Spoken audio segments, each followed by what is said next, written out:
നമസ്കാരം കൂട്ടുകാരെ, 2024 പുറത്തിറങ്ങിയ റോഡ് ഹൗസ് എന്ന അമേരിക്കൻ ചലച്ചിത്രം രസകരമായ ആ ത്രില്ലർ ചലച്ചിത്രത്തിന്റെ കഥയാണ് സിനിമാ കഥയിലൂടെ ഇന്ന് നിങ്ങൾ കേൾക്കാനായി പോകുന്നത്. സിനിമാ കഥകളൊക്കെ കേൾക്കാൻ ഇഷ്ടപ്പെടുന്ന പുതിയ കൂട്ടുകാരുണ്ടെങ്കിൽ നമ്മുടെ ചാനൽ ഒന്ന് സബ്സ്ക്രൈബ് ചെയ്യണേ. വീഡിയോ ലൈക്ക് ചെയ്യുകയും എന്തെങ്കിലുമൊക്കെ ഒന്ന് കമന്റ് ചെയ്യുകയും ചെയ്യൂ. നമുക്ക് നേരെ വിശദമായ കഥയിലേക്ക് പോകാം. കഥയെ ആരംഭിക്കുന്നത് ഒരു അണ്ടർഗ്രൗണ്ട് ഫൈറ്റിംഗ് കാണിച്ചുകൊണ്ടാണ്. കരുത്തുറ്റ രണ്ട് ഫൈറ്റേഴ്സ് ഫൈറ്റ് ചെയ്തുകൊണ്ടിരിക്കുന്നു. കാണികൾ വലിയ തോതിൽ ആർപ്പ് വിളിക്കുന്നൊക്കെയുണ്ട്. ആ ഫൈറ്റ് നടക്കുന്ന ഇടത്തേക്കായിരുന്നു ഫ്രാങ്കി എന്ന പേരിലുള്ള പെൺകുട്ടി കടന്നു കയറി വരുന്നത്. ഫ്രാങ്കി അവിടെ മറ്റൊരാളുടെ പിന്നാലെ നിരീക്ഷിച്ചെത്തപ്പെട്ടതായിരുന്നു. രണ്ട് ഫൈറ്റേഴ്സിൽ കരുത്തരായവൻ വിജയിക്കുക തന്നെ ചെയ്തു. പിന്നാലെ അയാളെ വെല്ലുവിളിച്ച് മറ്റൊരു ഫൈറ്റർ അങ്ങോട്ടേക്ക് കടന്നു വരികയാണ്. ആര് വന്നാലും കുഴപ്പമില്ല എന്ന കോസിലായിരുന്നു കരുത്തനായ ആ ഫൈറ്റർ. പക്ഷേ കടന്നു വന്ന വ്യക്തി തന്റെ മുഖം വ്യക്തമാക്കിയതും ആളെ കണ്ട് കരുത്തനായ ആ ഫൈറ്റർ വരെ ഒന്ന് ഭയന്നു. തനിക്ക് ഫൈറ്റ് ചെയ്യാനൊന്നും പറ്റില്ലെന്നും താൻ തോൽവി സമ്മതിക്കുന്നു എന്നും പറഞ്ഞ് ഫൈറ്റിന് മുമ്പേ പേടിച്ച് പിന്മാറിപ്പോയി. അതോടെ വന്നിറങ്ങിയ ഫൈറ്ററിനെ വിജയിയായി പ്രഖ്യാപിക്കുകയും ഫൈറ്റിന്റെ പണം കൈമാറുകയും ചെയ്തു. ആ ഫൈറ്ററുടെ പേര് എൽവുഡ് എന്നായിരുന്നു. എൽവുഡിനൊരു കഴിഞ്ഞ കാലമുണ്ട്. ഇത്തരത്തിൽ അണ്ടർഗ്രൗണ്ട് ഫൈറ്റിംഗിൽ വന്ന് ഫൈറ്റേഴ്സിനെ പേടിപ്പിച്ച് വിജയിച്ച് പണം നേടുന്ന എൽവുഡ് ആയിരുന്നില്ല അയാൾ ഒരു UFC ഫൈറ്ററും ചാമ്പ്യനും ഒക്കെയായിരുന്നു. പിന്നീട് ചില കാരണങ്ങളാൽ UFC അയാളെ ബാൻ ചെയ്തതാണ്. പണവുമായി എൽവുഡ് പുറത്തേക്കിറങ്ങി വരുമ്പോൾ ഒരാൾ വന്ന് എൽവുഡിനെ കത്തികൊണ്ട് കുത്തി. നീ എനിക്കുണ്ടാക്കിയ നഷ്ടം എത്രയാണെന്ന് നിനക്കറിയില്ല എന്നൊക്കെ പറയാൻ തുടങ്ങി. എൽവുഡ് വളരെ ശാന്തമായി നിന്നതേയുള്ളൂ. ശേഷം ബെറ്റിൽ തോറ്റ് തന്നെ കുത്തിയ ആ വ്യക്തിയോട് എൽവുഡ് ഒരേ ഒരു ചോദ്യം ചോദിച്ചു. ഇതിന്റെ ഭവിഷ്യത്ത് എന്തായിരിക്കും എന്നറിഞ്ഞിട്ടാണോ നിങ്ങൾ എന്നെ കുത്തിയത്? അത് കേട്ടതും അയാൾ ഭയന്നുപോയിരുന്നു. അയാൾ പേടിച്ച് അവിടെ നിന്ന് ഓടിമറഞ്ഞു. എൽവുഡ് നേരെ പോയി തന്റെ വണ്ടിയുടെ അടുത്തെത്തി. അപ്പോഴായിരുന്നു എൽവുഡിനെ നിരീക്ഷിക്കുകയായിരുന്ന ഫ്രാങ്കി എൽവുഡിന്റെ അടുത്തേക്ക് ചെല്ലുന്നത്. അടുത്തെത്തിയ ഫ്രാങ്കി എൽവുഡിനോട് പറയുവാണ്, നിങ്ങളെ കുറച്ചു നാളുകളായി ഞാൻ തിരയുന്നുണ്ട്. നിങ്ങളെ പറ്റിയുള്ള കാര്യങ്ങളൊക്കെ എനിക്കറിയാം. എനിക്കൊരു റെസ്റ്റോറന്റ് ഉണ്ട്, റോഡ് ഹൗസ് എന്നാണ് അതിന്റെ പേര്. അവിടെ ബൗൺസറായിട്ട് ജോലി ചെയ്യാൻ നിങ്ങൾ ഒരുക്കമാണോ? ഹെഡ് ബൗൺസർ ജോലി ഞാൻ നിങ്ങൾക്ക് തരാം. ഇതുപോലെ ഈ ചെറിയ ഫൈറ്റേഴ്സിനെയൊക്കെ പേടിപ്പിച്ച് ഇങ്ങനെ ജീവിക്കേണ്ടുന്ന കാര്യമുണ്ടോ? ഫ്രാങ്കിയുടെ നേരിട്ടുള്ള ചോദ്യം എൽവുഡിനെ അല്പം ചിന്തിപ്പിച്ചു. ഫ്രാങ്കിയുടെ വർക്കിനെ പറ്റി എൽവുഡ് കൂടുതലായി ചോദിച്ചു. ഫ്ലോറിഡ കീസ്, അതായത് തീരപ്രദേശത്തോട് ചേർന്ന് ഫ്രാങ്കിക്ക് റോഡ് ഹൗസ് എന്ന പേരിൽ മനോഹരമായൊരു റെസ്റ്റോറന്റ് ഉണ്ട്. പക്ഷെ അവിടെ കുറച്ചു നാളുകളായി ഗുണ്ടാ വിളയാട്ടം നടക്കുകയാണ്. അതുകൊണ്ട് തന്നെ കരുത്തനായ ഒരു ബൗൺസറുടെ ആവശ്യം അവിടുണ്ട്. പോലീസ് കംപ്ലൈന്റ് ഒക്കെ കൊടുത്തെങ്കിലും അവരും പ്രശ്നക്കാരായ ആളുകളുടെ കൂടെയാണ്. അതുകൊണ്ട് തന്നെ അതിനൊരു പ്രതിവിധി തേടിയാണ് ഫ്രാങ്കി നടക്കുന്നത്. ഏറെ കരുത്തനായി എൽവുഡ് അവിടെ ബൗൺസറായി എത്തിയാൽ പ്രശ്നങ്ങൾ പരിഹരിക്കപ്പെടും എന്നായിരുന്നു ഫ്രാങ്കി ചിന്തിച്ചിരുന്നത്. ആഴ്ചയിൽ $20,000 എൽവുഡിന് പ്രതിഫലമായി കൊടുക്കാമെന്നും ഫ്രാങ്കി ആ സമയം പറയുന്നുണ്ട്. എൽവുഡിന് എന്തോ അതൊന്നും അത്ര ഓക്കെയായി തോന്നുന്നുണ്ടായിരുന്നില്ല. എന്നിരുന്നാലും ഫ്രാങ്കി കൊടുത്ത കാർഡ് എൽവുഡ് വാങ്ങുകയാണ്. ശേഷം അവൻ അവിടെ നിന്നും ഡ്രൈവ് ചെയ്ത് പോകുമ്പോൾ പഴയ കുറെ ഓർമ്മകൾ അവനെ വല്ലാതെ അലട്ടാൻ തുടങ്ങി. ഒരു ആത്മഹത്യാ ശ്രമത്തിന് പോലും എൽവുഡ് എന്ന് ശ്രമിക്കുകയാണ്. പക്ഷേ വന്നിടിച്ച ട്രെയിനാകട്ടെ എൽവുഡിന്റെ കാറിനെ തെന്നിമാറ്റി. എൽവുഡിന് പരിക്കുകളൊന്നും പറ്റിയതുമില്ല. അതോടെ ജീവിതത്തെപ്പറ്റി ഒന്ന് പുനർചിന്തിക്കാൻ എൽവുഡ് തയ്യാറാവുകയാണ്. ഫ്രാങ്കിയുടെ ഓഫർ സ്വീകരിച്ചാലോ എന്നും എൽവുഡ് കാര്യമായി ചിന്തിക്കുന്നു. അങ്ങനെ ഫ്രാങ്കിയുടെ ഓഫർ സ്വീകരിച്ച് എൽവുഡ് ആ തീരദേശ നഗരത്തിലേക്ക് എത്തിപ്പെടുകയാണ്. ഫ്ലോറിഡയിൽ എത്തിപ്പെട്ട് എൽവുഡ് ആദ്യം പരിചയപ്പെടുന്നത് ഒരു പെൺകുട്ടിയെയായിരുന്നു. ചാർലി എന്നായിരുന്നു അവളുടെ പേര്. കാറ്റ് എന്ന് വിളിക്കും. അവൾ എൽവുഡിന് ഫ്ലോറിഡയുടെ ആ തീരപ്രദേശങ്ങളും മനോഹരമായ ഇടങ്ങളും പരിചയപ്പെടുത്തുന്ന ഒരു ബുക്ക് സമ്മാനിക്കുന്നു. കാര്യമെന്തെന്നാൽ കാറ്റും അച്ഛൻ സ്റ്റീഫനും ഒന്നിച്ച് അവിടെ ഒരു ബുക്ക് സ്റ്റോർ നടത്തുന്നുണ്ടായിരുന്നു. ആദ്യഘട്ടത്തിൽ അവനൊരു ടൂറിസ്റ്റ് ആണ് എന്നായിരുന്നു കാറ്റ് കരുതിയത്. എന്തുകൊണ്ടോ കാറ്റിനോട് എൽവുഡിന് വലിയൊരു അടുപ്പം തോന്നുകയാണ്. സ്വന്തം മകളെപ്പോലുള്ള ഒരു അടുപ്പം സ്റ്റീഫനുമായും എൽവുഡ് പരിചയപ്പെടുന്നു. ആ ഇടത്ത് പുതുതായി സന്തോഷം കണ്ടെത്തുന്ന പോലെ അനുഭവിക്കുന്ന പോലൊക്കെ എൽവുഡിന് ഫീൽ ചെയ്യാൻ തുടങ്ങി. ജീവിക്കാനുള്ള പുതിയ പ്രതീക്ഷയോടെ എൽവുഡ് അങ്ങനെ റോഡ് ഹൗസിന്റെ അഡ്രസ് മനസ്സിലാക്കി അങ്ങോട്ടേക്ക് വെച്ചുപിടിക്കുന്നു. മനോഹരമായ ഒരു തീരദേശ റെസ്റ്റോറന്റ് ആയിരുന്നു അത്. എൽവുഡിന്റെ വരവോടെ റോഡ് ഹൗസിന്റെ തലവരയും തെളിയാൻ തുടങ്ങുകയായിരുന്നു. എൽവുഡ് റോഡ് ഹൗസിലേക്ക് കയറി ചെന്ന് അവിടുത്തെ സ്റ്റാഫുകളെയൊക്കെ പരിചയപ്പെടുന്നു. അവിടെ ബാർടെൻഡറായിട്ടുണ്ടായിരുന്ന അല്പം തടിച്ച പ്രകൃതമുള്ള സ്ത്രീയായിരുന്നു ലോറ. ജെയിംസ് എന്ന മറ്റൊരു പയ്യനും അവിടെ ഉണ്ടായിരുന്നു. അവനവിടെ സെർവറും ബൗൺസറും ഒക്കെയായി ജോലി നോക്കുകയാണ്. അവരൊക്കെ എൽവുഡിനോട് ഏറെ സ്നേഹത്തിൽ ഇടപഴകി. ആ പുതിയ കമ്മ്യൂണിറ്റിയിലെ ജീവിതം എൽവുഡ് എന്തുകൊണ്ടോ വലിയ തോതിൽ ആസ്വദിക്കാൻ തുടങ്ങിയിരുന്നു. ഒരുപക്ഷെ പഴയ ട്രോമകളിൽ നിന്നും അവന്റെ തന്നെ പാസ്റ്റിൽ നിന്നുമുള്ള ഒരു രക്ഷപ്പെടലായിരുന്നിരിക്കാം എൽവുഡിനത്. ഫ്രാങ്കിയും എൽവുഡിന്റെ പ്രവർത്തനങ്ങൾ പ്രശ്നങ്ങൾ അല്പം മാറി നിന്ന് നോക്കിക്കണ്ടു. അങ്ങനെ എൽവുഡ് അവിടെ ഹെഡ് ബൗൺസറായി ജോലി നോക്കി തുടങ്ങുന്നു. രാത്രി അല്പം വൈകുന്നവരെ ഏറെ ശാന്തമായ അന്തരീക്ഷത്തിൽ കാര്യങ്ങളൊക്കെ അങ്ങ് കടന്നു പോകുവാണ്. പക്ഷേ രാത്രിയായതും അങ്ങോട്ടേക്ക് പ്രശ്നക്കാരായ ഗുണ്ടകളുടെ ബൈക്കർ ഗ്യാങ് കടന്നു വരുന്നു. നേതാവ് ഡെല്ലും സംഘവുമായിരുന്നു അങ്ങോട്ടേക്ക് കടന്നെത്തിയത്. മനഃപൂർവ്വം ഒരു കാര്യവുമില്ലാതെ പതിവ് പോലെ അവർ അവിടെ പ്രശ്നങ്ങൾ ഉണ്ടാക്കാൻ തുടങ്ങുവാണ്. അതോടെ ജെയിംസ് ഡെല്ലിനെ തടയാൻ ശ്രമിച്ചു. പക്ഷേ ഡെല്ലുണ്ടോ നിർത്തുന്നു. അതോടെ കൂടുതൽ ദേഷ്യം പിടിച്ച ഡെൽ കൂടുതൽ പ്രശ്നങ്ങളിലേക്ക് കടക്കുന്നു. എൽവുഡ് ഇതൊക്കെ നോക്കിക്കാണുന്നുണ്ടായിരുന്നു. ഡെല്ലിനടുത്തേക്ക് നടന്നു ചെന്ന എൽവുഡ്, നിങ്ങളുടെ പ്രശ്നങ്ങളൊക്കെ നമുക്ക് പുറത്തു വെച്ച് സംസാരിച്ചു തീർക്കാം എന്നങ്ങ് പറയുവാണ്. പക്ഷെ ഡെല്ല് അതൊക്കെ ചെവികൊള്ളുമോ? എൽവുഡിനെ കളിയാക്കി ഡെല്ല് തന്റെ അതിക്രമം വീണ്ടും തുടർന്നുകൊണ്ടിരിക്കുന്നു. ചിരിയോടെ എൽവുഡ് പറഞ്ഞു, പുറത്തേക്ക് വന്നാൽ നിങ്ങൾക്ക് കൊള്ളാം, ഇല്ലെങ്കിൽ പുറത്തിരിക്കുന്ന നിങ്ങളുടെ ബൈക്കുകളുടെ കാര്യത്തിൽ ഒരു ഗ്യാരണ്ടി ഉണ്ടാവില്ല. എൽവുഡ് പുറത്തേക്കിറങ്ങി. അതോടെ ഡെല്ലും സംഘവും എൽവുഡിനെ നേരിടാൻ എന്ന പോലെ പുറത്തേക്ക് ഇറങ്ങി വരികയാണ്. പുറത്തുവെച്ച് ഉറപ്പായും വാക്കുതർക്കവും ഫൈറ്റും സംഭവിക്കുമല്ലോ. അതങ്ങ് സംഭവിക്കുന്നു. വളരെ എളുപ്പത്തിൽ തന്നെ എൽവുഡ് അവരെയൊക്കെ ഇടിച്ചു വീഴ്ത്തുവാണ്.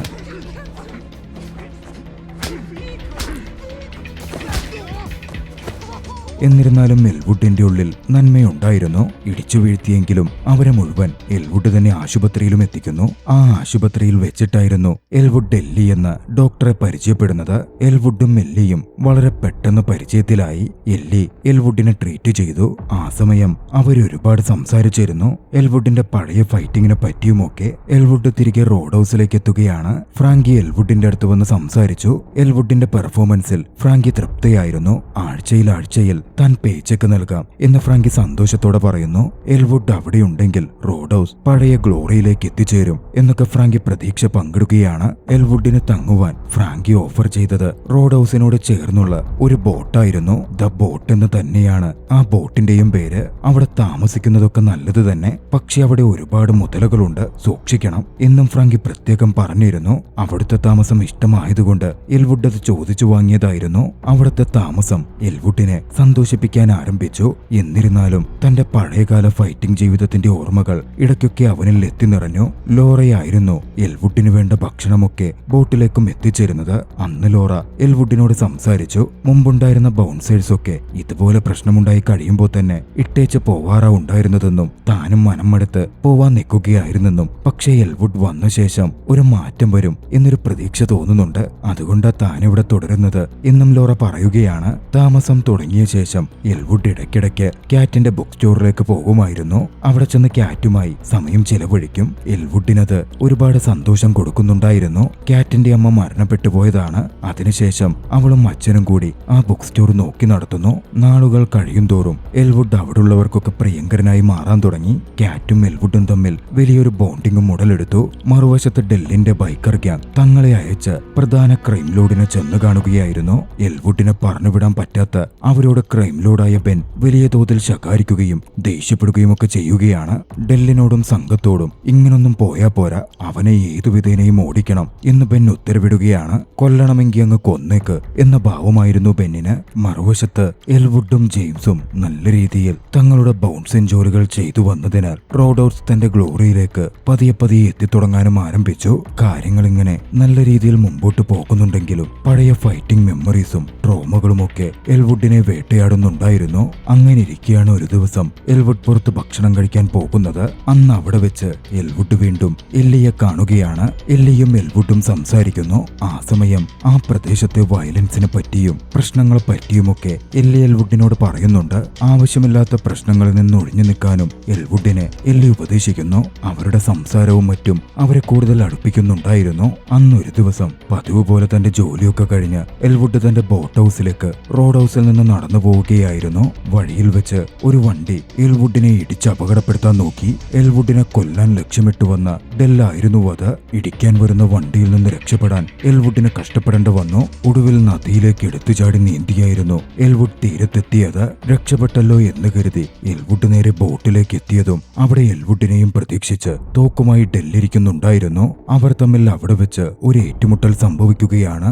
രക്ഷപ്പെടാനുള്ള വെപ്രാളത്തിൽ എൽവുഡ് ഡെല്ലിനെ ബോട്ടിന്റെ ഗ്ലാസ് തകർത്ത് എടുത്ത് കടലിലേക്കിടുന്നു. കൃത്യസമയത്തായിരുന്നു അവിടെ ഒരു മുതല വന്നത്. മുതല ഡെല്ലിനെ പിടിച്ച് വെള്ളത്തിനടിയിലേക്ക് കൊണ്ടുപോയി. ഒരുപക്ഷെ അത് ഡെല്ലിനെ കൊല്ലുകയും ചെയ്തിരിക്കും. ഭീതിയോടെയായിരുന്നു എൽവുഡ് അത് കണ്ടത്. അത്രയും നാൾ മുതലയുണ്ടെന്ന് പറഞ്ഞെങ്കിലും അവിടെ അത്തരമൊരു ഭീകരാവസ്ഥയുണ്ടാകും എന്ന് എൽവുഡ് പ്രതീക്ഷിച്ചിരുന്നില്ല. ആവശ്യമില്ലാത്ത ഈ പ്രശ്നങ്ങളിൽ നിന്നൊക്കെ ഒഴിഞ്ഞുമാറി പോകണം എന്ന് എൽവുഡ് അങ്ങനെ ചിന്തിക്കാൻ തുടങ്ങിയിരുന്നു. ആ സമയത്താണ് അവിടുത്തെ ക്രൈം ലോർഡായ ബെന്നിന്റെ ഒരു അസിസ്റ്റന്റ് എൽവുഡിനെ കാണാനെത്തുന്നത്. ബെന്നിന് എൽവുഡിനോട് സംസാരിക്കണം എന്നാവശ്യപ്പെട്ടിട്ടുണ്ട് എന്നറിയിക്കാനായിരുന്നു അയാളുടെ വരവ്. പക്ഷേ വന്നവന്റെ പറച്ചിലും അഹങ്കാരവും ഒന്നും എൽവുഡിന് ഇഷ്ടപ്പെട്ടതേയില്ല. എൽവുഡ് അവന്റെ കൈ പിടിച്ചു തിരിച്ചു. അവനെ ഒരു പാഠം പഠിപ്പിച്ച ശേഷം തനിക്ക് വരാൻ താല്പര്യമില്ലെന്ന് അറിയിച്ചേക്ക് എന്ന് പറഞ്ഞ് അവിടെ നിന്ന് പോയി. വിവരം ബെന്നിന്റെ ചെവിയിലെത്തിയതും ബെൻ രോഷം കൊണ്ട് വിറച്ചിരുന്നു. എൽവുഡ് പിന്നാലെ ഫ്രാങ്കിയെ കണ്ട് എന്താ നടക്കുന്നത്, എന്താ ശരിക്കും ഈ ഗുണ്ടകൾക്ക് ഇവിടെ കാര്യം എന്ന് കൃത്യമായി അന്വേഷിച്ചു. പക്ഷേ തനിക്കും വലിയ പിടിയൊന്നുമില്ല എന്നായിരുന്നു ഫ്രാങ്കി മറുപടി പറഞ്ഞത്. ഫ്രാങ്കിക്ക് അത് അറിയാമായിരിക്കും എന്ന് എൽവുഡിനും ഉറപ്പുണ്ടായിരുന്നു. എന്നിരുന്നാലും അവൻ തുടർന്നൊന്നും ചോദിച്ചില്ല. മറുവശത്ത് എൽവുഡ് റോഡ് ഹൗസ് ഇങ്ങനെ കൺട്രോൾ ചെയ്താൽ തങ്ങളുടെ കാര്യങ്ങളൊന്നും നടക്കില്ല എന്ന് ബെൻ തിരിച്ചറിഞ്ഞിരുന്നു. ആ രോഷത്തിൽ ബെൻ അങ്ങനെ നിൽക്കുമ്പോഴാണ് ബെന്നിന്റെ അച്ഛന്റെ ഫോൺ കോൾ ബെന്നിനെ തേടിയെത്തുന്നത്. യാഥാർത്ഥ്യത്തിൽ ബെന്നിന്റെ അച്ഛനായിരുന്നു അവിടം ഭരിച്ചിരുന്ന മാഫിയ ഡോൺ. മയക്കുമരുന്ന് ബിസിനസ്സും ഒക്കെ അയാൾക്കുണ്ടായിരുന്നു. പക്ഷെ അയാളിപ്പോൾ ജയിലിൽ അടയ്ക്കപ്പെട്ടിരിക്കുകയാണ്. അച്ഛൻ ജയിലിലായതോടെ അധികാരങ്ങൾ ബെന്നിലേക്ക് എത്തി. പക്ഷേ ബെന്നിനിപ്പോൾ റോഡ് ഹൗസ് സ്വന്തമാക്കി അതൊരു റിസോർട്ടാക്കി മാറ്റി വലിയ തോതിൽ മയക്കുമരുന്ന് സപ്ലൈ ചെയ്യണം എന്ന പ്രൊജക്ട് നടപ്പിലാക്കാൻ സാധിക്കുന്നില്ല. ഡാഡ് അവനെ കുറെ ശകാരിക്കുകയും അവനോട് പ്രത്യേകിച്ചൊരു കാര്യം പറയുകയും ചെയ്തു. മറുവശത്ത് നമ്മൾ പുതിയൊരു ക്യാരക്ടറിനെ പരിചയപ്പെടുന്നു. നോക്സ് എന്നാണ് അയാളുടെ പേര്. കമ്മ്യൂണിറ്റിയിൽ പ്രശ്നമുണ്ടാക്കുന്ന വളരെ എക്സോട്ടിക് ആയിട്ടുള്ള ഒരു ഫൈറ്ററും ഗുണ്ടയും ഒക്കെയായിരുന്നു അയാൾ. ബെന്നിന്റെ അച്ഛൻ തന്നെ നോക്സിനെ റോഡ് ഹൗസുമായി ബന്ധപ്പെട്ട പ്രശ്നങ്ങൾ പരിഹരിക്കാനും റോഡ് ഹൗസ് ഒഴിപ്പിക്കാനും കൊട്ടേഷൻ കൊടുത്തു. അടുത്ത ദിവസം വളരെ യാദൃച്ഛികമായി എല്ലിയും എൽവുഡും വീണ്ടും കണ്ടുമുട്ടുകയാണ്. അവരൊന്നിച്ച് അന്നൊരു ഡേറ്റിന് പോവാൻ തീരുമാനിക്കുന്നു.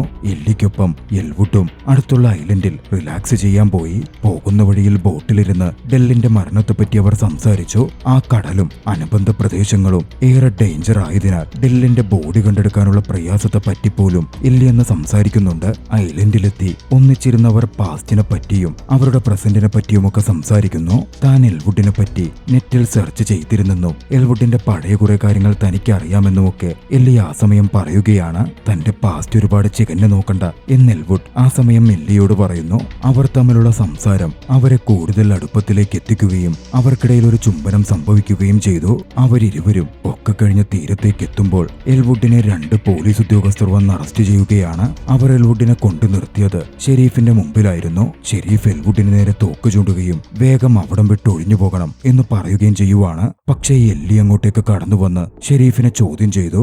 എൽവുഡിനെ സംരക്ഷിച്ചു. പിന്നെയാണ് കാര്യങ്ങൾ വ്യക്തമാകുന്നത്. എല്ലിയുടെ അച്ഛനായിരുന്നു അവിടുത്തെ പോലീസ് ഷെരീഫായ ജിം എന്ന വ്യക്തി. അവിടെ നിന്ന് എൽവുഡിനെയും കൂട്ടി എല്ലി പോവാൻ തുടങ്ങി. കാറിൽ പോകുമ്പോൾ തന്റെ അച്ഛൻ ജിം അടക്കം ഇവിടുത്തെ ക്രൈം ലോർഡായ ബെന്നിന്റെയും അച്ഛന്റെയും കയ്യാളുകളാണെന്നും ഇവിടുത്തെ മയക്കുമരുന്ന് വ്യാപാരവും പണം കൈമാറ്റവും ഒക്കെ ഇവരടക്കം നിന്നാ നിയന്ത്രിക്കുന്നത് എന്നും എൽവുഡിനോട് പറയുകയാണ്. റോഡ് ഹൗസ് അടക്കമുള്ള ഏരിയകൾ സ്വന്തമാക്കി അവരുടെ മയക്കുമരുന്ന് കച്ചവടവും മറ്റും എളുപ്പമാക്കാനാ അവർ ശ്രമിക്കുന്നത് എന്നും എല്ലി ആ സമയം എൽവുഡിനോട് വിശദീകരിക്കുന്നുണ്ട്. വരാനിരിക്കുന്ന വലിയ അപകടകാര്യങ്ങൾ മുമ്പിൽ കണ്ട് എല്ലി എൽവുഡിനോട് അവിടം വിട്ടു പോകാനും എവിടെങ്കിലും പോയി സുരക്ഷിതമായി ജീവിക്കാനും ഉപദേശിക്കുന്നു. സമയം സന്ധ്യയോടടുത്തിരുന്നു. 2 ഗുണ്ടകൾ അന്ന് കമ്മ്യൂണിറ്റിയിലുള്ള ക്യാറ്റിന്റെ ബുക്ക് ഷോപ്പിലേക്ക് അവിടം കത്തിക്കാൻ എന്നവണ്ണം കടന്നു കയറുകയാണ്. പക്ഷേ ക്യാറ്റ് ധൈര്യത്തോടെ അതിനെ എതിർത്തു നിന്നു. അന്ന് വൈകിട്ട് റോഡ് ഹൗസിൽ എൽവുഡിനെ കാണുവാൻ ക്രൈം ലോർഡ് ബെൻ നേരിട്ടെത്തിയിരുന്നു. എൽവുഡിനോട് അവിടെ നിന്ന് ഒഴിഞ്ഞു പോകണം എന്ന് ബെൻ അങ്ങ് ആവശ്യപ്പെടുകയാണ്. പക്ഷേ എൽവുഡ് അതിന് ഒരുക്കമായിരുന്നില്ല. താൻ ഇവിടെ തുടരും എന്ന് എൽവുഡ് പറയുന്നു. അതോടെ എൽവുഡിനെ മാനസികമായി പീഡിപ്പിക്കാൻ ബെൻ ഒരു ശ്രമം നടത്തുകയാണ്. എൽവുഡിന്റെ പാസ്റ്റ് ഓർമ്മിപ്പിക്കുന്നു. പാസ്റ്റിൽ ഒരു പ്രധാന ഫൈറ്റിൽ വെച്ച് എൽവുഡും എൽവുഡിന്റെ കൂട്ടുകാരനുമായിരുന്നു ഏറ്റുമുട്ടിയത്. അന്ന് ആ ഫൈറ്റിനിടയിൽ വലിയ തോതിൽ വേദനിച്ചപ്പോൾ എൽവുഡിന്റെ കൺട്രോൾ പോയി. ഒരു സൈക്കോയെ പോലെ എൽവുഡ് എതിരാളിയെ ഇടിച്ചു. കൂട്ടുകാരനായ എതിരാളി റിങ്ങിൽ വെച്ച് കൊല്ലപ്പെടുകയും കൊലപ്പെടുത്തുകയായിരുന്നു. അതിൽ പിന്നായിരുന്നു എൽവുഡ് UFC-യിൽ നിന്ന് പുറത്താക്കപ്പെട്ടതും അതിന്റെ കുറ്റബോധത്തിൽ നീറി ജീവിക്കാൻ തുടങ്ങിയതും. ആ ട്രോമയിൽ നിന്നൊക്കെ രക്ഷ നേടാനായിരുന്നു എൽവുഡ് എപ്പോഴും ശ്രമിച്ചുകൊണ്ടിരുന്നത്. എൽവുഡിനെ പറ്റി അപ്പോഴൊരു കാര്യം കൂടി വ്യക്തമാവുകയാണ്. എൽവുഡിന് ദേഷ്യം വന്നാൽ അവന്റെ കൺട്രോൾ അവന്റെ കയ്യിൽ നിന്ന് പോകും. വളരെയധികം ക്രൂരനായ ഒരു വ്യക്തിയായി, ഒരു സൈക്കോവായി എൽവുഡ് ആ സമയം മാറും. ഹ്യൂമൻ അനാട്ടമി നല്ലപോലെ അറിയാവുന്നത് കൊണ്ട് തന്നെ ചുരുങ്ങിയ പഞ്ചുകൊണ്ട് എതിരാളിയെ എൽവുഡ് കൊലപ്പെടുത്തുകയും ചെയ്യും. അതുകൊണ്ടാണ് അവൻ പരമാവധി ഒന്നിലും ക്ഷുഭിതനാവാതെ ചിരിച്ചു നിൽക്കാൻ ശ്രമിക്കുന്നത്. എൽവുഡ് അങ്ങനൊന്നും ഒതുങ്ങില്ല എന്ന് കണ്ടതും പുറത്തേക്ക് ഇറങ്ങിപ്പോയ ബെൻ നോക്സിനെ നേരിൽ കണ്ട് പ്രശ്നമുണ്ടാക്കാൻ നോക്സിനെ അകത്തേക്ക് അയക്കുകയാണ്. നോക്സും സംഘവും റോഡ് ഹൗസിനകത്തേക്ക് കടന്നുവന്ന് അവിടെ പ്രശ്നം സൃഷ്ടിക്കാൻ തുടങ്ങുന്നു. എൽവുഡിനെ നേരിൽ നോക്സ് ആ സമയം കാണുകയുമാണ്. എൽവുഡിനെ പറ്റി നേരത്തെ അറിയാവുന്ന നോക്സ് എൽവുഡിനെ ഒരു ഫൈറ്റിന് വെല്ലുവിളിക്കുന്നു. അതോടെ അവിടെ വളരെ വലിയൊരു ഫൈറ്റ് അരങ്ങേറുകയാണ്.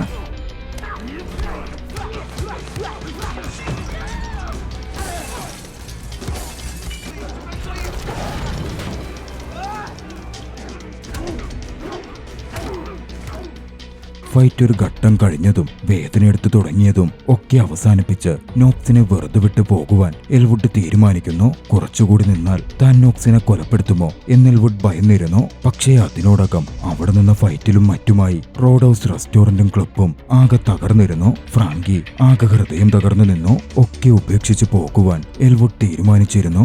അപ്പോഴാണ് ഫ്രാങ്കി എൽവുഡിനടുത്തെത്തുന്നത്. എൽവുഡിനോട് തനിക്കറിയാവുന്ന സത്യങ്ങൾ അത്രയും ഫ്രാങ്കി എന്ന് തുറന്നു പറയുകയാണ്. ബെന്നും ബെന്നിന്റെ അച്ഛനും റോഡ് ഹൗസിന് മേൽ പണ്ട് തൊട്ടേ കണ്ണുവെച്ചിരുന്നെന്നും അവരത് വാങ്ങാൻ ശ്രമിച്ചിരുന്നെന്നും അവരുടെ മയക്കുമരുന്ന് കച്ചവടത്തിനും മറ്റും ഒരു കേന്ദ്രമാക്കാനും ഒരു റിസോർട്ട് പണിയാനും ഒക്കെയാണ് അവർ തന്റെ കയ്യിൽ നിന്നും അത് സ്വന്തമാക്കാൻ ശ്രമിക്കുന്നത് എന്നും ഫ്രാങ്കി ആ സമയം എൽവുഡിനോട് വിശദീകരിക്കുന്നു. പക്ഷേ താൻ അവിടെ പ്രശ്നങ്ങൾക്കൊന്നും വന്നതല്ലെന്നും ബൗൺസർ ജോലിക്ക് വന്നതാണ്, അത് നോക്കിയാൽ മതിയല്ലോ, താൻ ഗുണ്ടയൊന്നുമല്ലല്ലോ എന്ന ഭാവമായിരുന്നു എൽവുഡിനുണ്ടായിരുന്നത്. ഫ്രാങ്കിയാണെങ്കിൽ തനിക്കത് വിട്ടുകൊടുക്കാൻ പറ്റില്ലെന്നും തന്റെ കുടുംബ സ്വത്താണ് എന്നൊക്കെ പറഞ്ഞുകൊണ്ടേയിരുന്നു. എൽവുഡ് അതൊന്നും ഒരുപാട് ചെവിയിൽ ഏറ്റുവാങ്ങാതെ അവിടം വിട്ടുപോകുവാനായി ഇറങ്ങുകയാണ്. പക്ഷേ അവിടെ നിന്നും ബസ് സ്റ്റോപ്പിലേക്ക് എത്തുമ്പോഴാണ് എൽവുഡ് ആ കാഴ്ച കാണുന്നത്. കാറ്റിന്റെയും അച്ഛന്റെയും ബുക്ക് സ്റ്റോർ ബെന്നിന്റെ ആളുകൾ വന്ന് കത്തിച്ചിരുന്നു. അവിടെയുള്ളവരെയും അവരുടെ ഇല്ലീഗൽ ആക്ടിവിറ്റീസിനു വേണ്ടി അവർ ഒഴിപ്പിക്കാൻ ശ്രമിക്കുകയാണ്. എൽവുഡിനെ ദേഷ്യം പിടിപ്പിക്കുക എന്നതായിരുന്നു കാറ്റിന്റെ ബുക്ക് സ്റ്റാൾ കത്തിച്ചപ്പോൾ നോക്സിന്റെയും ബെന്നിന്റെയും ലക്ഷ്യം. എൽവുഡിന്റെ ദേഷ്യം ഇരച്ചു കയറി. ഇനിയും ഇങ്ങനെ തുടർന്നാൽ മതിയാവില്ല എന്ന് ചിന്തിച്ച എൽവുഡ് അവിടെ നിന്നും നേരെ ബെന്നിന്റെ അടുത്തേക്ക് ചെല്ലുവാണ്. ബെന്നിന്റെ ഒരു ഗുണ്ട അവിടെ ഉണ്ടായിരുന്നു. ദേഷ്യം പിടിച്ചിരുന്ന എൽവുഡ് രണ്ട് പഞ്ചിലൂടെ അയാളെ കൊല്ലുകയാണ്.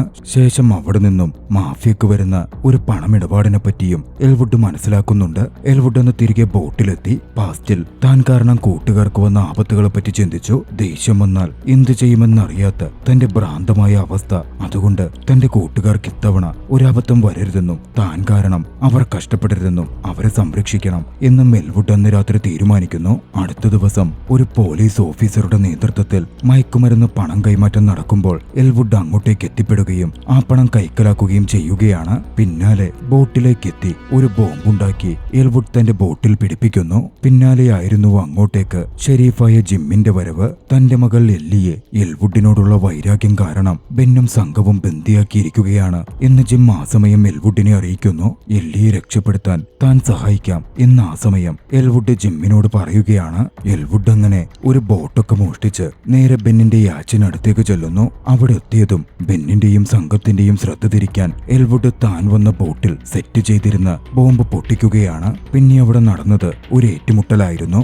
ഏറ്റുമുട്ടലിനൊടുവിൽ മുങ്ങിക്കൊണ്ടിരുന്ന ബോട്ടിൽ നിന്നും എല്ലിയെ രക്ഷപ്പെടുത്താൻ എൽവുഡിന് സാധിച്ചു. പക്ഷേ രക്ഷപ്പെട്ട് മറ്റൊരു ബോട്ടിലേക്ക് കയറിയിരുന്ന ബെന്നാകട്ടെ മുകളിലേക്ക് നീന്തിപ്പൊന്തി വന്ന എല്ലിയെ വീണ്ടും തന്റെ ബോട്ടിലേക്ക് പിടിച്ചു കയറ്റി. എല്ലിയുമായി ബെൻ അവിടെ നിന്ന് പോവാൻ തുടങ്ങി. ഇതേ സമയം നോക്സ് ആകട്ടെ എൽവുഡിനെ എതിരിടാൻ തന്റെ ബോട്ടുമായി അവിടെ ഉണ്ടായിരുന്നു. ബോട്ടിൽ വെച്ച് ഒടുവിൽ എൽവുഡും നോക്സും തമ്മിൽ വലിയൊരു ഫൈറ്റ് സംഭവിക്കുന്നു. നോക്സിനെ ബോട്ടിൽ നിന്ന് പുറത്താക്കാൻ സാധിച്ച എൽവുഡ് ബോട്ടെടുത്ത് വേഗത്തിൽ കരയിലേക്ക് പായുകയാണ്. ബെന്നിന് പിന്നാലെ ചെന്ന് എല്ലിയെ രക്ഷപ്പെടുത്തലായിരുന്നു അവന്റെ ലക്ഷ്യം. പിന്നീട് നടന്ന ഏറ്റുമുട്ടലിലും മറ്റും ബെൻ എൽവുഡിന്റെ ബോട്ട് ഇടിച്ചിടാൻ നോക്കിയതും ബെന്നിന്റെ ബോട്ട് എൽവുഡ് നിയന്ത്രണം വിട്ട് റോഡ് ഹൗസിന്റെ ഭാഗത്തേക്ക് ഇടിച്ചു കയറുകയായിരുന്നു. അവിടെ വലിയ നാശനഷ്ടങ്ങൾ തന്നെ സംഭവിച്ചു. കയറി വന്ന എൽവുഡ് ദുഃഖത്തോടെ അത് നോക്കിക്കണ്ടു. താൻ കാരണമാണല്ലോ ഇതൊക്കെ സംഭവിച്ചത് എന്ന ദുഃഖമായിരുന്നു അവന്. ഇതേ സമയം കടലിൽ വീണിരുന്ന നോക്സ് ആകട്ടെ കരയിലേക്ക് കയറി വന്ന് ഒരു കാർ കീഴ്പ്പെടുത്തി അവിടെ നിന്ന് റോഡ് ഹൗസിന്റെ ഭാഗത്തേക്ക് വരികയായിരുന്നു. എൽവുഡ് എത്തിയതും അവിടെ ജീവനോടുണ്ടായിരുന്ന ബെൻ എൽവുഡിനെ ആക്രമിക്കാൻ തുടങ്ങി. ശക്തമായ ഫൈറ്റ് നടന്നു. എൽവുഡ് ബെന്നിനെ അടിച്ചിട്ടു. പക്ഷേ തൊട്ടു പിന്നാലെ അങ്ങോട്ടേക്ക് വണ്ടിയിൽ നോക്സ് പാഞ്ഞു വന്നു കയറി. പിന്നെ നോക്സും എൽവുഡും തമ്മിൽ ഫൈറ്റ് ആരംഭിച്ചു.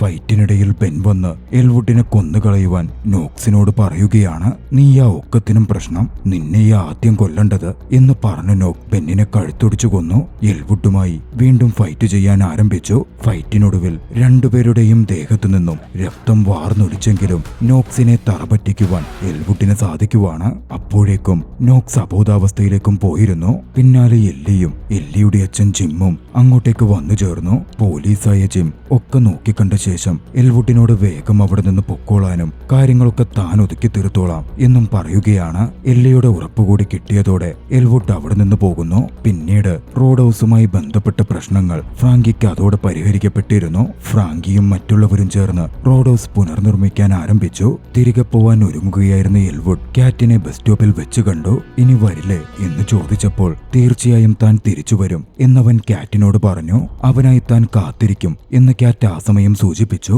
എൽവുഡിന്റെ മുഖത്തൊരു പുഞ്ചിരി വന്നിരുന്നു. സന്തോഷത്തോടെ തൃപ്തിയോടെ എൽവുഡ് തിരികെ പോകുന്നു. ഇതേ സമയം കാറ്റിന്റെ അച്ഛൻ സ്റ്റീഫൻ എൽവുഡ് അവർക്കായി വെച്ചിട്ട് പോയ മാഫിയുടെ കയ്യിൽ നിന്നും എൽവുഡ് കരസ്ഥമാക്കിയ പണം കാണുകയാണ്. സ്റ്റീഫൻ പുറത്തേക്ക് വരുമ്പോഴേക്കും എൽവുഡ് കയറിയിരുന്ന ബസ് നീങ്ങി തുടങ്ങിയിരുന്നു. കുറച്ച് ദിവസങ്ങൾ കഴിഞ്ഞ് ആശുപത്രിയിൽ നോക്സിന് ബോധം തെളിയുന്നു. നോക്സ് മരിച്ചിരുന്നില്ല. എൽവുഡിനോടുള്ള ദേഷ്യം കനത്ത് ആശുപത്രി ജീവനക്കാരെയും കൊന്ന് എൽവുഡിനെ തിരഞ്ഞ് നോക്സ് പുറത്തേക്ക് നടക്കുന്നിടത്ത് രണ്ടാം ഭാഗത്തിനുള്ള സൂചന വ്യക്തമാക്കിക്കൊണ്ട് ചലച്ചിത്രം അവസാനിക്കുന്നു. നിങ്ങൾക്ക് ഈ ചലച്ചിത്രം ഇഷ്ടമായെങ്കിൽ വീഡിയോ ലൈക്ക് ചെയ്യുമല്ലോ. അഭിപ്രായങ്ങളും നിർദ്ദേശങ്ങളും കമന്റുകളിൽ രേഖപ്പെടുത്തുക. കഴിയുമെങ്കിൽ ചാനൽ സബ്സ്ക്രൈബ് ചെയ്തും കൂട്ടുകാർക്ക് ഷെയർ ചെയ്തു കൊടുത്തും ഞങ്ങളെ സപ്പോർട്ട് ചെയ്യുക. അടുത്ത എപ്പിസോഡിൽ മറ്റൊരു മികച്ച ചലച്ചിത്രവുമായി നമുക്ക് കണ്ടുമുട്ടാം. അതുവരെ ബൈ.